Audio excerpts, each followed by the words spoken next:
moment's still there. Nothing's changed. It was that fucking office pool party.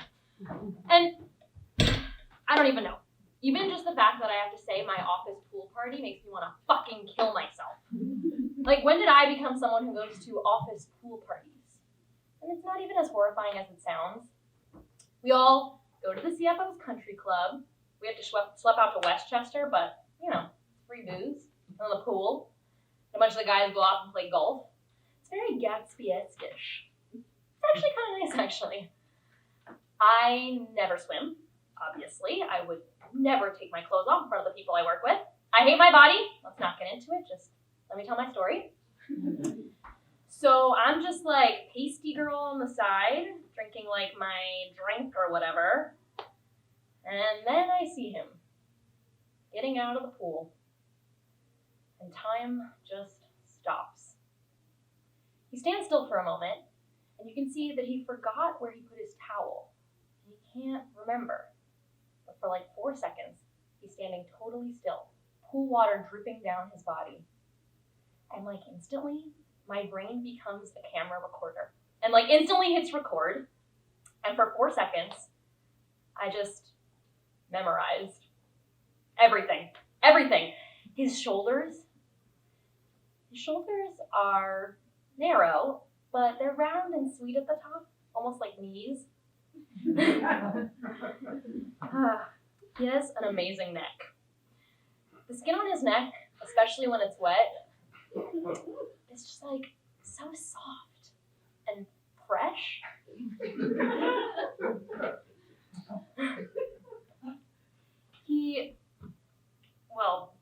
His nipples are red and hard, obviously, because he had just been swimming. And some nipples gross me out, but Will's are just... His biceps have the slightest hint of muscle. There's just one long line running down the arm in a vein. Kind of like a Moreau painting, not quite straight. He has a soft dusting of chest hair covering his collarbone. And you can see his little ribs. And you can tell that if you held him in your hands, he would be sturdy, but feeling his ribs protruding, you'd know that this is something precious that deserved to be treated with tenderness. His belly button is this totally adorable little innie. And he doesn't have a six-pack, but he doesn't not have one either. It's just this sweet little stomach. The kind you would if you were lying in bed next to him and you wrapped your arm around him and rested your hand on his stomach. You would just instantly be glad to be alive in a world where there are men with such sweet stomachs and you can hold them in your bed. And then time unfreezes, and Will remembers where he put his towel, which is that he forgot to get one. And I watch him go as he walks away, dripping water on the concrete surrounding the pool. And all I wanted in that moment was to trade places with the cement and soak up the water that had touched his body. I was jealous of cement.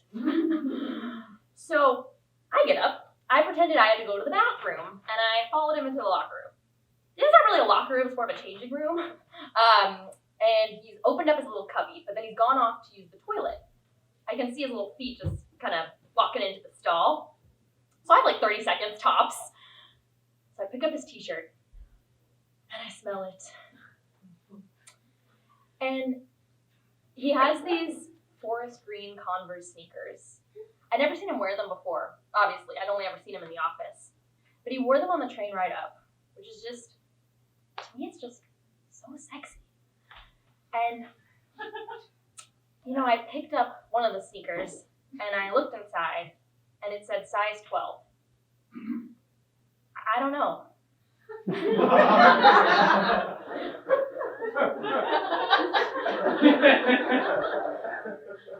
But there was something about those size 12 forest green Converse sneakers that I started to cry. I thought, what if there was a world where I could wake up and see those size 12 forest green Converse sneakers lying next to my bed? Like, what if that was the first thing I saw when I woke up, and that's how I knew? He's still asleep on the other side of the bed. I've turned my head, but I'd forgotten he was there until I saw the sneakers. And then I heard him flush the toilet, and I darted out of the room and went back to sipping my drink and tried to pretend like everything was the same and the world hadn't just cracked open a little bit and would maybe never seal itself back up again. It's just, look, I know life is supposed to be this great mystery, but I actually think it's pretty simple. Just find someone to go through it with. That's the secret. Then that's the hardest part.